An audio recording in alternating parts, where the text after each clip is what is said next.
сабақ өте қиын әрі қызықты болды. Тезірек отырыңдар, түскі ас уақыты өтіп барады. Түскі асымызды ішіп алайық. Уақытылы келмейсіңдер. Аз уақыт өтіп кетті. Аяқтан қалай жүреді бұлар осылай. Шашпай келмей өтіп кетсіңдер. Дұрыс тамақ ішуді де білмейді бұлар.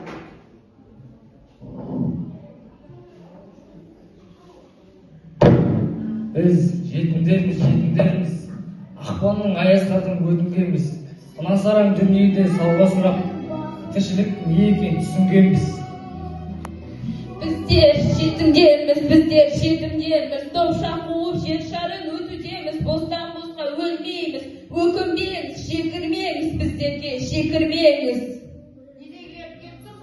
Жекірмеңіз. Бозағасын паналап, талайлардың басынан секіргенбіз. Себебі жетімдерміз. Өмірге келудегіз, кетудегіз, сүрексіз өтуде жас өтудегіз, жалғанда өлім барда жетімдер бар, сондықтан мәңгілікке бекінгенбіз. Біздер жетімдерміз, ұры да емес, қара да емес. Біздер жетімдерміз, тіршіліктің мазасын кетіргенбіз. Біздер жетімдерміз, жетім болып жүріп ақ жетілгенбіз. Дөңгелек жердің шарын топшақ болып, тіршіліктің мазасын кетіргенбіз. Тіршілікте біреуді біреу күнде, бізге жат өлі кімдер, тірі кімдер. Жер шарының жетімдері жиылып, алдында ақиқаттың бірігіңдер.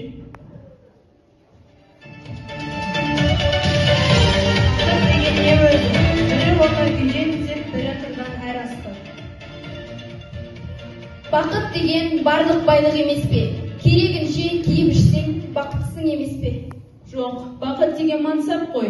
Елден гөрі жүрсең ерек, соның өзі бір жақсат қой. Бақыт деген той тойлау, ісің болмай, күйбеменмен қарым тойса карта ойнау. Бақыт деген адал жанмен перзент қой. Ынтымаққа ырыс келген, ол да соған ермек қой.